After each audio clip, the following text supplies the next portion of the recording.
Hi, I'm Arthur, and this is part 12 in a 20-part series I am doing covering the all-star chapters of Space Marines in 40k, the best of the best and the ones with legacies that stretch into the heavens, screaming their names at anybody who will listen and most of the people who don't want to even hear about it. Do you need to have seen the other parts to understand this one? No, but I don't know, man. If you're here, you might as well. The Raptors video did kinda go hard. Meme culture is something that has been more or less intertwined with 40k as a community since its inception. Memes are the lifeblood that is almost impossible to avoid. From someone shouting at the top of their lungs for the Emperor at the game store in front of everybody when rolling dice, to me screaming in response, the ancestors are watching when rolling dice as my own little funny haha and then rolling all ones on my hit rolls. Memes are the lifeblood that flows, and if it flows well enough, they are an advanced form of comedy that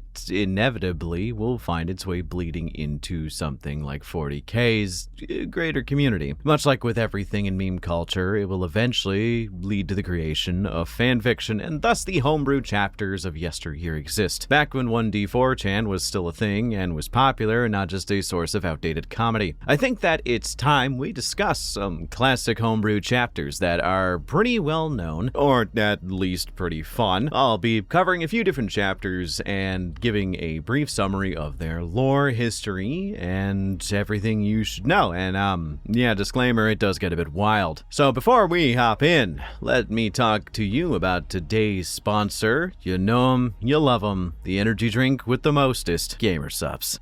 I work a lot, and since, by my estimates, by the time you're seeing this, I will be well into my final stages of preparation for the grind to get to Adepticon, I shall admit I do have some trouble sleeping. It's just hard to switch off my brain before bed. So something that not a lot of people talk about is this kind of new product from GamerSupps called AFK. AFK launched last year, and it's one of the most interesting things I think GamerSupps has ever released. AFK is different from the normal energy drink mix that they release because it's actually a sleep aid. It comes with melatonin, magnesium, and a bunch of other stuff that help ease you into sleep. Now, I don't know why this is, perhaps some genetic reason, but I've used traditional sleep aids pretty much my entire life in order to get to bed just because of insomnia and all that. But for some reason, melatonin on low dosages hits me like a truck. It's become a bit of a meme between me and my friends that whenever I take any amount of melatonin or even eat like anything that has melatonin in it,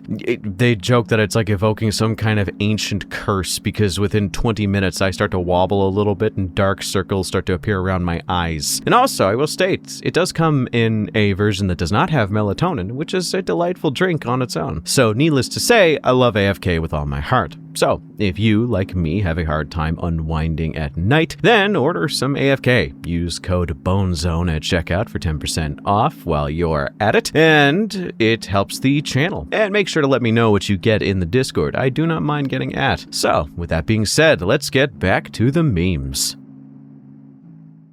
Of all the meme marines that were created, there is this idea that I need to approach as a bit of a preamble. They are there to fill a niche that the creator once filled, or they are there to parody an idea that is common in 40k, be it the fiction, the game, or the community. From the fact that the angry marines are how people who know very little about the space marines want space marines to act, to how some people even 20 years ago didn't like the idea that there are typically handsome space marines. These parodies are used to kind of act on that id, that part of your brain that doesn't really want to think, it just wants to act and cut out all of the fat. We'll touch more on this concept as we go forward, but the reason I bring this up so early is because the chapter I wanted to cover to start, they kind of already do exist in 40k.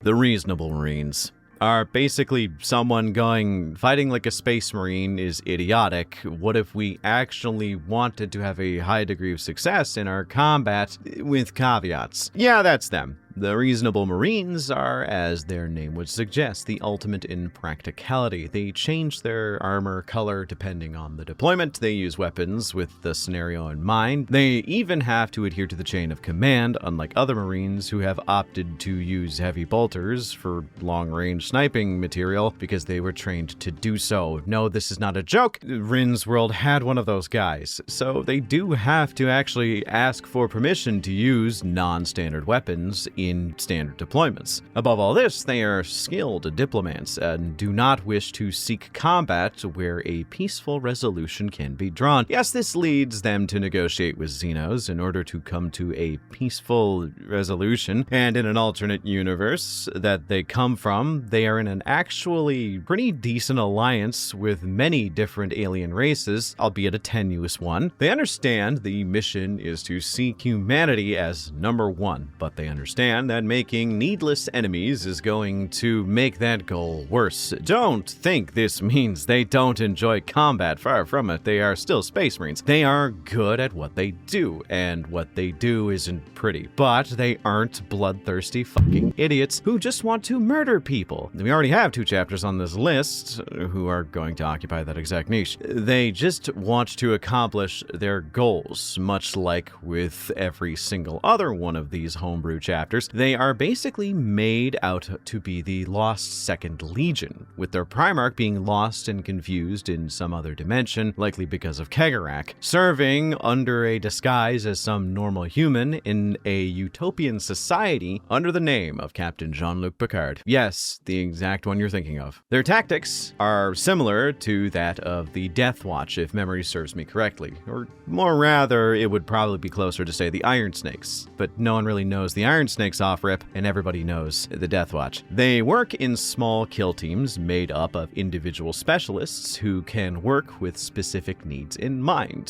Squad medics, riflemen, demolitions, etc., etc. This leads to them having a great deal of tactical flexibility and leads to them having an uncomfortably high success rate in any war zone, though it also leads to them getting a bad rep for working with Xenos and not choosing to exterminate everything and instead hopefully making them surrender, taking in captives, and then interrogating them to find out more information. The reason why I brought up earlier that they do have representation in 40K is because, well, the Raptors are literally just 70% of this chapter. They are hyper-pragmatic and incredibly long-sighted towards the long-term goals. They abstain from charging gun lines head first. They keep themselves from running into traps and instead focus on minimizing their own casualties. They just fall short of the whole, hey guys, look at my hot Tau water-cast wife, isn't she cute?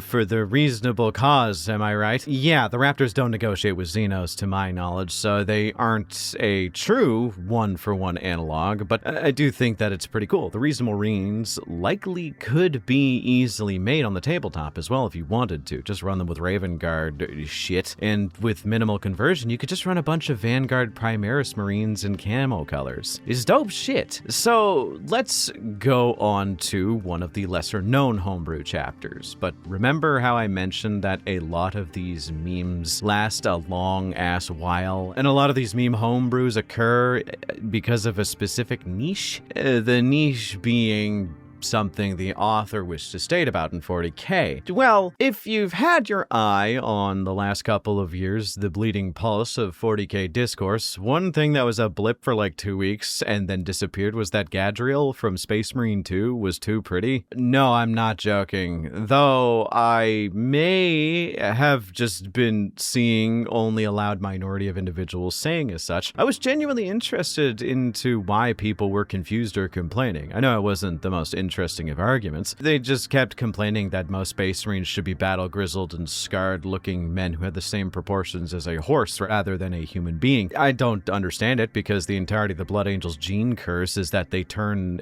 progressively more and more beautiful, blonde, and red-eyed, but what do I know, man? But yeah, so you'd be surprised to note that the adherence to beautiful Space Marine has kind of been around for quite some time. So with that being said, let's talk about the Pretty Marines. The Pretty Marines are an anomaly, but I kinda like where they came from. We all know about the early 2000s. They existed for all of us, for better or for worse, and so too did the early forms of meme culture. I am old, at least as far as the internet says. There's still a 2 in front of my age, but not for much longer.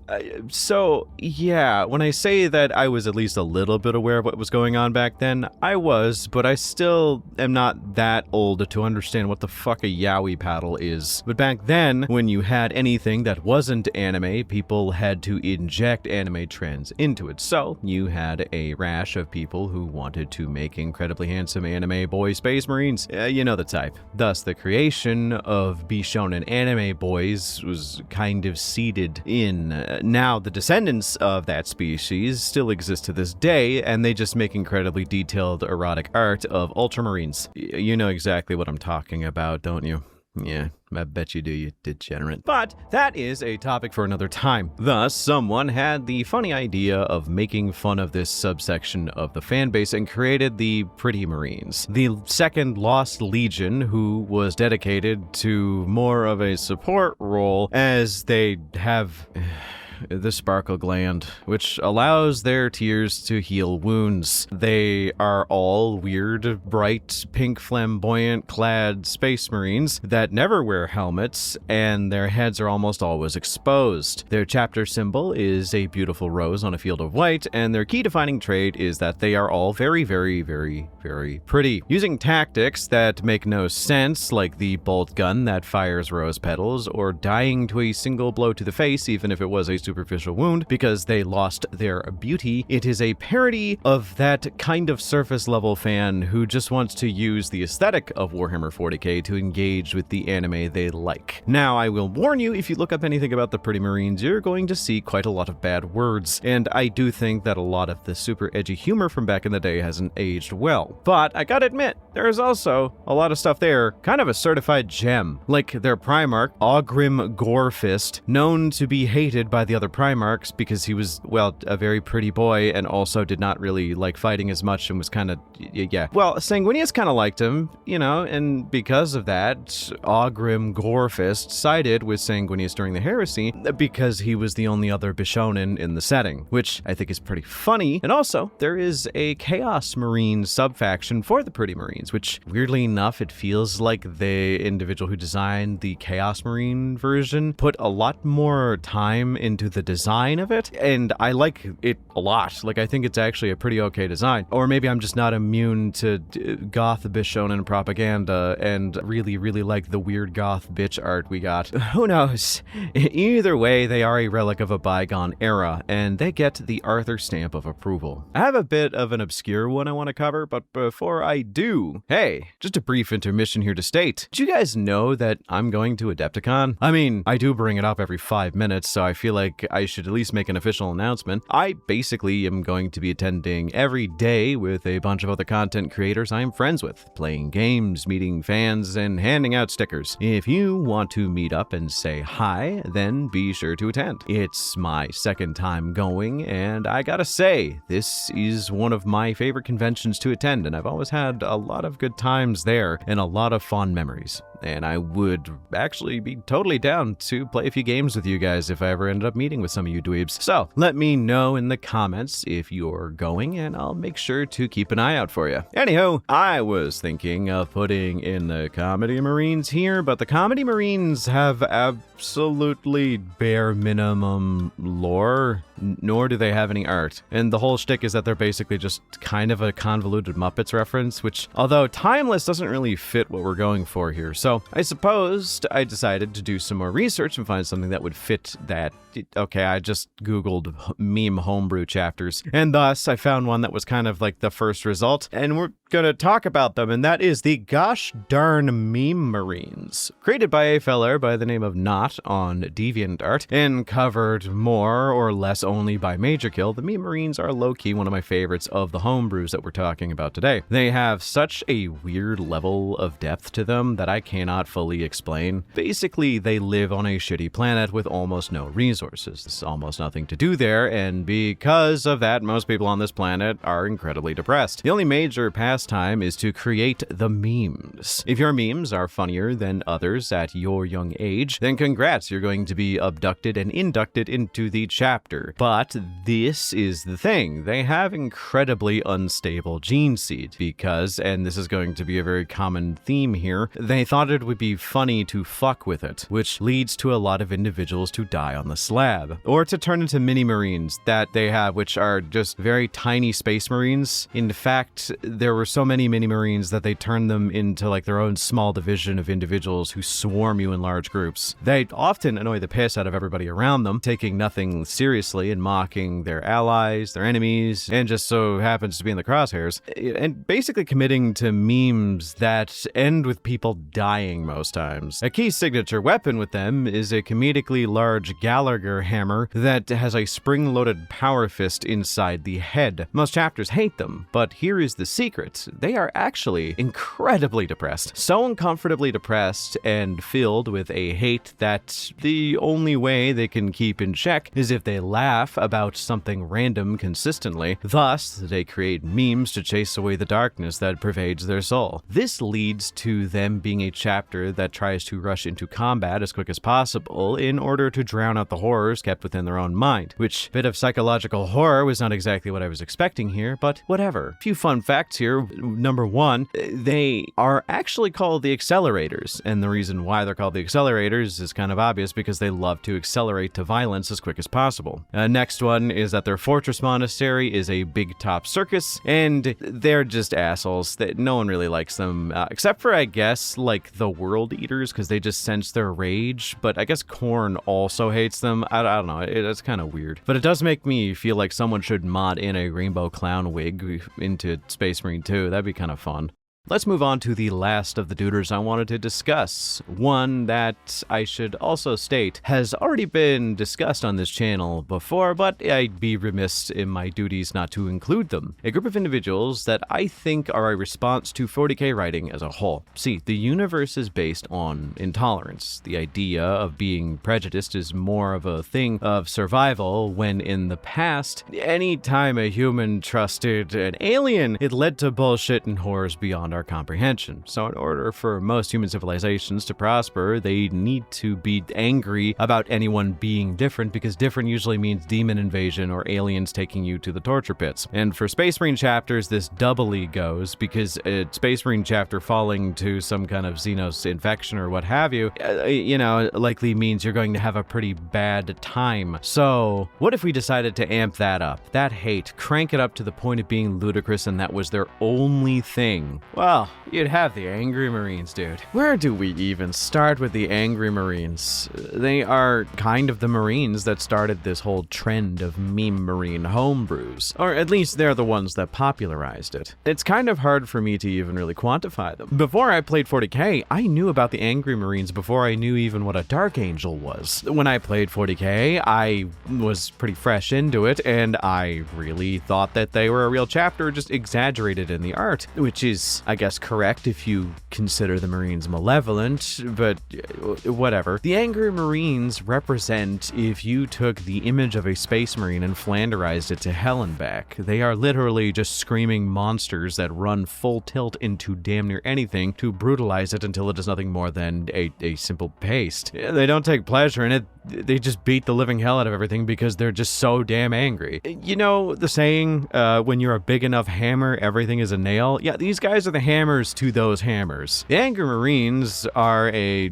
chapter that succeeded from the 2nd Legion of the Desert Fangs in an alternate... It's weird. You get what I mean. And they come from the gene lineage of Arachnius Ragus. They are known to be mad. Very mad. Like, very, very, very mad. I'm talking so mad that even the World Eaters calm down just a little bit in their presence because they become a bit uncomfortable. You know the old Black Templar animations that Flash Kids did back in the day that ended up getting nuked because GW sucks. Yeah, where they're just like a bunch of full-blown screaming lunatics running around and gunning down furries most of the time. Yeah, that's literally just the Angry Marines to a T, and I kind of love them for that. They have so many different weapons for every single occasion, ranging from the humble power baseball bat to the Land Raider long-distance launcher, which does exactly what you think it would. The Angry Marines do not fuck around, and they have almost no patience for being an idiot. Speaking of, disclaimer, hey, if you go looking up the Angry Marines, just remember they were created during an edgier time, so there is a lot of profanity there, which coming from me, who swears like an actual sailor, is saying something. They even recruited people into their chapter that are not Space Marines. Shout out to Johnny Fucklaw, a commissar that was created by one of my favorite YouTubers of all time, Plague of Gripes. They are hated by every single loyalist chapter for the most part, and the only reason why they are not excommunicated is because they are just that good at damn near everything they do. And what they do is murder, maim, and mount the heads of enemies on pikes that they stab into the assholes of other enemies immediately afterwards while screaming every profanity that they know in every single language that they know. Hell, you guys want like a little bit of deep lore? It used to be a catchphrase of mine in university before I was even into 40k that much that I would just murmur every now and then, always angry all the time. Yeah, I was a cringe lord back then, who cares? But that's just how pervasive they were. I didn't even know that was their saying. I just saw that on a forum somewhere and thought that was kind of funny. You want me to make more jokes about these guys? I can't. The Angry Marines is jokes. You can't add on to perfection, as they are the perfect distillation of what a lot of people want in 40k. And if I can be completely honest, I do genuinely wish I could get more of this in the setting. I don't know what it is, but the further we get into the modern era, it seems like less and less iconic works of fiction in the fan community are coming out that kind of captures the zeitgeist of the 40k community as a whole. I mean, the honest answer is probably that the fan base is so huge now with its rapid expansion that it is almost impossible to make everybody happy with something. If you are a part and active in the 40k community, then you know why. But it is still really nice to just go back, look at some of these homebrews, and shoot the shit about them with you guys. The fan community is so dense, so populous now, and there is so much coming out of them, it's hard to cover it all, and a lot of it is, in some spheres, considered as iconic as these, if not more, and in some spheres, you would never have heard about it. Like, I want to talk about the Dornian heresy at some point. It's really the only swap heresy I think actually works, but I think it's actually really well written. Or at least the concept is very interesting. Or maybe Shattered Thrones, which is an AU that takes 20 different Primarchs and puts them through a Horus Heresy-like scenario. And then basically it was rewritten from all of their perspectives, and I thought that was really cool. I have so much of this kind of fan content that I want to talk about. So I think I'll cut this video a bit shorter than usual.